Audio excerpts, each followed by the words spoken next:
President Donald Trump just announced he will pause the 25% tariffs on Mexican imports. We have reporters in Mexico City and in the North Lawn of the White House.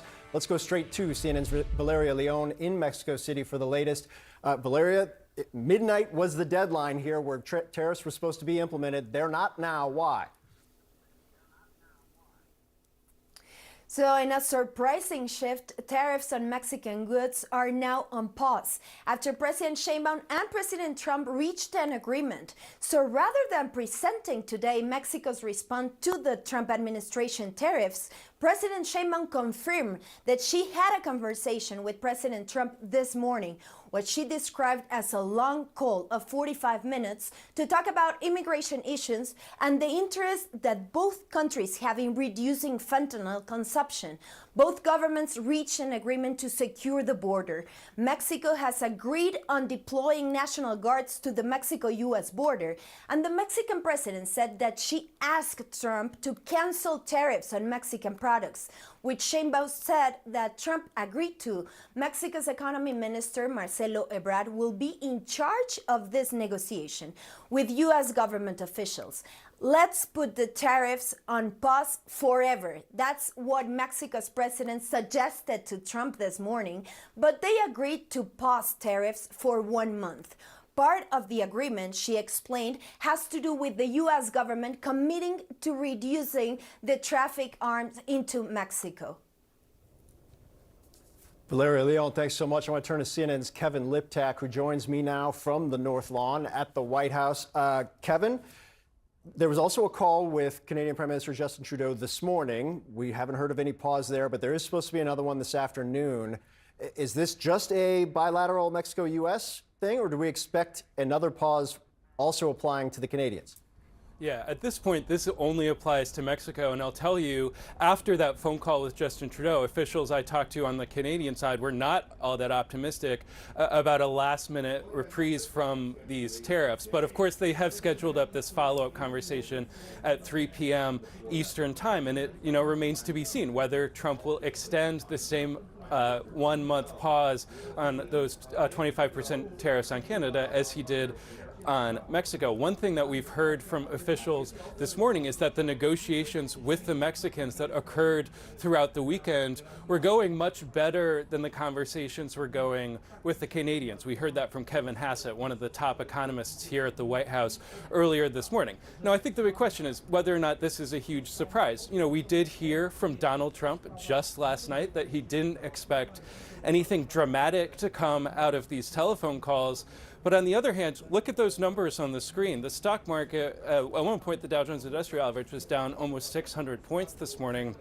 Donald Trump is attuned to nothing more than the stock market, and I think there was a sense, at least among some of his outside allies, that he was looking for an off-ramp here. Now, one of the big questions in this tariff battle is what exactly Trump was looking for from Canada and Mexico. That had been a point of extreme frustration among Canadian and Mexican officials. What quantifiable metric did he want to see them take in order to ease off these tariffs? Just on Friday, a delegation of Canadian officials was here at the White House meeting with Donald Trump's border czar. They were supposed to meet around 4 p.m. Donald Trump at 4 p.m. says he wasn't looking for any concessions. So there was an incredible amount of confusion. Today, this morning, I think we are getting a good idea of what he's looking for, which is troops on the border, 10,000 troops on the border that Mexico says it will send to try and cut down on those fentanyl flows. Phil. We'll see what Canada offers in their negotiations. Obviously, 10% tariffs also on China. No indication right now of any calls there. Kevin Liptak, Valeria Leon, thanks so much. It is important to note that tariffs, as I noted, on China and Canada have not been paused, at least at this moment. That might explain some of the market reaction. We've seen a pop, but not an entirety of a turnaround. CNN business correspondent Vanessa Yurkevich joins me now. Do we expect a complete rebound here? I think investors are being cautiously optimistic. This news, obviously, of this pause on tariffs with Mexico has encouraged investors, and you've seen markets recover just a little bit. They were down almost 2%, all of them, earlier this morning. But we've seen a pop. We've seen a recovery. But if you look at specific stocks, specific industries that were expected to be targeted with these tariffs, you see a mix. You see General Motors down over 2%. You see 3M, which is manufacturing, down about 1%, and Constellation Brands. This is a company, an alcohol company that imports and exports from around the world. You see them still down over 2%. So investors still feeling a little bit shaky about whether or not tariffs will also be paused with Canada and Mexico, two of our key trading partners. As it stands right now, tariffs are set to go into effect with Canada, 25%, and about 10% with China. And the goods that are going to be impacted for everyday Americans, you see it right there: grain, livestock, sugar, fertilizer, lumber, oil and gas only going to be targeted at about a 10% tariff coming in from Canada. And then from China, electronics, home appliances, toys, and footwear. Americans, we buy about 50% of our footwear from China, so that's a significant amount. So we are waiting to see what happens. And of course, Phil, retaliatory tariffs happen. We've already heard from Canada that they're expecting to retaliate with 25% tariffs against goods that are coming out of the U.S. and into Canada. We'll see. There's another call, as you mentioned, scheduled with Trudeau later this afternoon. Will there be a turnaround like there was with Mexico, Phil? We'll have to wait and see. All right, Vanessa Yukevich, thanks so much. Joining me now for more on this, former Michigan Congressman and Governor James Blanchard, also served as the U.S. ambassador to Canada. Sir, the biggest question right now is this the start of a complete turnaround, or is Donald Trump planning to split this on some level, and Canada is still going to have to face the tariffs? Do you have any insight right now? No, I think there are people hoping there'll be some sort of deal soon and work things out. It's harder with Canada because the basis for attacking them it's ridiculous. Trump is accusing them of being a national security threat. That's absurd. We share all intelligence. We've been allies with Canada since World War I. There's minuscule amounts of fentanyl coming in from Canada, and there are more migrants going north to Canada than south from Canada to the U.S. So the basis of all this is absurd. Hopefully it'll get worked out. But if we don't, the prices in Michigan and elsewhere, cost of living on food, cars, automobiles, will go up. It's inflationary. And look, everybody who knows anything about Canada and trade knows what I'm saying is true. Beyond that, though, if we get a deal or a reprieve or something, the long-term damage to our relations with Canada has really, really been severe. This is not the feelings of Canadians. Our best friend, our best partner, our best allies have been really devastated. They're not only hurt, they're at this point angry.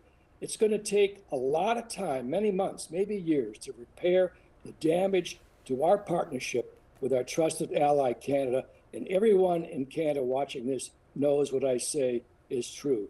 This is tragic for no reason, no excuse here for us to do this to Canada. And with Mexico, again, you don't want to treat your partners and your neighbors this way. And by the way, it's disgusting to watch Trump constantly threaten Canada and Mexico, but in Canada's case, constantly threaten Canada and belittle them as he's moving on with his policies. It is really insulting, and it is a terrible representative of the leader of the United States of America. No American president has ever acted like this toward Canada, or Can I ask frankly, you, almost anybody else. To the point. You broke up. To the point you're making right now, when you talk to your diplomatic contacts in Canada, what is their view? I understand the anger. I understand the frustration. What are they telling you about what the end game is, kind of the bilateral relationship, what it means going forward? I mean, look, they need to work something out. Every trade deal, every trade agreement has off ramps. I mean, the U.S., Canada, Mexico trade agreement was scheduled to be reviewed next year. So there's probably a fig leaf that Canada can give Trump if they want to, that Trump will accept and proclaim victory, like invading Normandy or something. Look, we're dealing with an abnormal guy in the White House. We all know that. The problem Canadians have is they don't understand why the United States Senate is standing up to him. They really wonder about that. Sure, there could be a a short-term solution, a few more border guards, something like that, which Canada can easily do and would do. I mean, look, we share the patrol of the Great Lakes. We have Americans, Coast Guard, and Canadian in the same boats. All right, and I'm sensitive to that, being from Michigan. So cooperation has been the hallmark, not conflict. They can work something out, but I'm telling you, this has gone too far. And I think most people, as I said, who are friends of Canada and the United States agree with me. Canada does not deserve this. They deserve their respect and friendship, and we're going to repair the damage.